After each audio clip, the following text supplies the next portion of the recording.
Il faudrait être patient aussi pour les retraites, puisque c'est reparti, mon cher Jean-Claude Dacier, c'est reparti pour 3 mois de conciliabule avec les partenaires sociaux. On croyait en avoir terminé, eh bien non.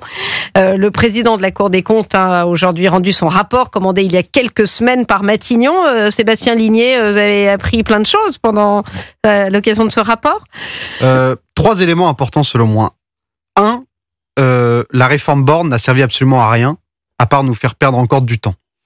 Et d'ailleurs, le temps, c'est un petit peu la question centrale, puisque vous l'avez dit, on repart sur un cycle de négociation. À 64 ans, quand même, c'est pas rien. On parle encore de négociation, et on ne fait rien. En attendant, on ne fait rien. On discute beaucoup, mais on ne fait rien. 2, on nous a menti quand même, parce qu'on nous a expliqué pendant des années, notamment la gauche, et le corps, cette fameux conseil d'orientation des retraites, qu'il n'y avait absolument pas de sujet avec notre système de retraite. Vous avez évoqué 6,1 milliards. À peine à l'équilibre, peut-être 1 ou 2 milliards maximum. Là, les prévisions sont catastrophiques. On parle de 15 milliards de déficit d'ici à 2035. 15 milliards.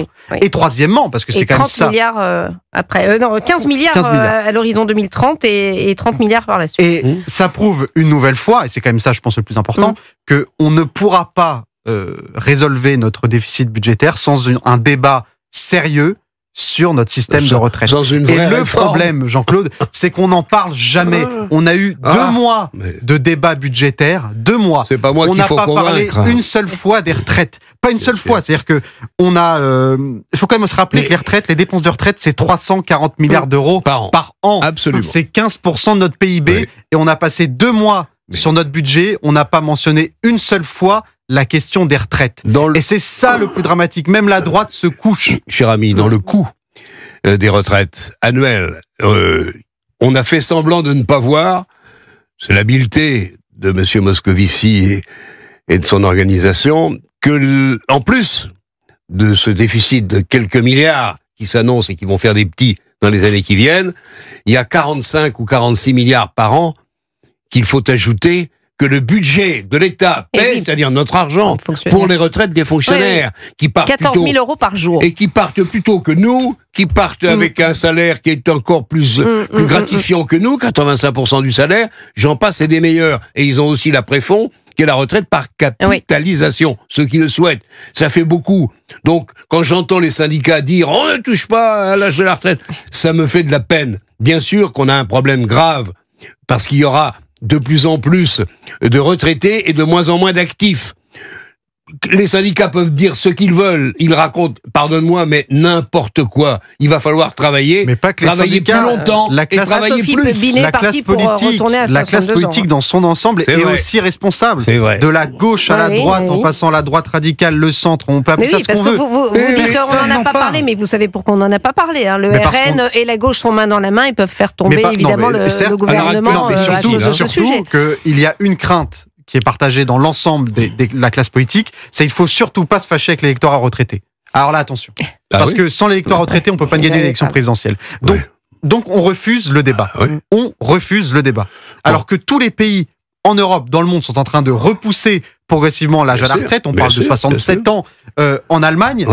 Et nous, on est encore sur des débats préhistoriques. Nous dire finalement, 60 ans, ce serait pas si mal. La Cour des comptes propose des pistes quand même. Il y a 8,4 milliards d'économies si on va jusqu'à 65 ans. Il y a la piste des cotisations sociales. Un point de plus, ça serait 7,6 milliards quand même. Non-indexation inflation, 2,8 milliards. La contrainte de Bayrou, qui me paraît être politiquement intelligente, c'est de dire vous avez 3 mois pour me faire des propositions et bâtir un système qui ne perde pas, en tout cas, plus d'argent aujourd'hui. Ça me paraît assez mal parti parce que les positions sont tellement éloignées entre le patronat et les syndicats que je sais pas, on verra bien. Souhaitons que ça réussisse. Mais franchement, tu as raison. Quand on voit que tous les pays européens ont compris qu'il fallait travailler davantage et qu'en France, on peut raconter ce qu'on veut, mais on travaille plutôt moins qu'ailleurs, c'est une évidence statistique indiscutable. Bon, ben voilà, alors on peut continuer de se reposer tranquillement sur nos lauriers, qui n'existent plus depuis longtemps, continuer d'emprunter alors qu'on n'a plus un centime pour rembourser. Enfin, franchement, c'est pas sérieux. Clémentine Autain et Eva sont peut-être trouvé la parade rapidement, messieurs. Aujourd'hui, un texte a été présenté qui vise à instaurer un impôt plancher de 2% sur le patrimoine des ultra-riches. C'est la fameuse taxe Suckman. Suckman, oui. Voilà. Donc vous en pensez quoi? Non mais c'est génial. Non mais c'est génial parce que c'est le réflexe classique d'un pays socialiste. Et la France est un pays socialiste. Socialiste ou communiste. Même les Russes n'ont pas osé faire ça. Vous parliez des pays européens. L'ensemble des pays développés sont en train de produire et de baisser les charges, de baisser les impôts, de tenter de relancer la croissance en faisant des politiques pro-business. Et le seul pays qui est encore à taxer les riches, parce qu'en France, dès qu'on a un problème d'argent et de trésorerie, on taxe les riches, c'est la France. Personne n'a compris le message d'alerte de Bernard Arnault. C'est quand même ça la grande leçon.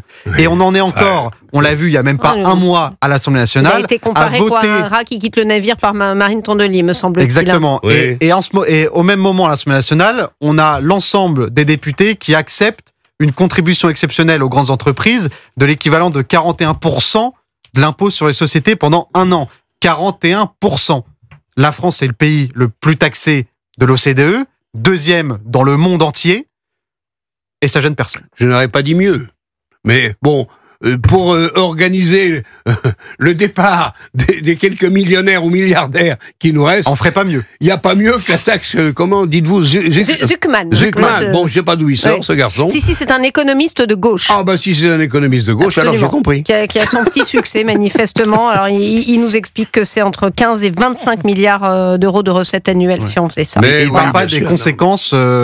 économique, sur la croissance, sur la relance, sur le pouvoir d'achat, sur la possibilité aux grands chefs d'entreprise, aux grandes fortunes de remettre l'argent et de reverser dans la société. Ça, non. Il n'y a qu'une seule vérité qui va s'imposer, je l'espère, je suis naïf. Il faut travailler davantage. Il faut travailler plus, point. Merci Jean-Claude Dacier. Merci à Sébastien Ligné également.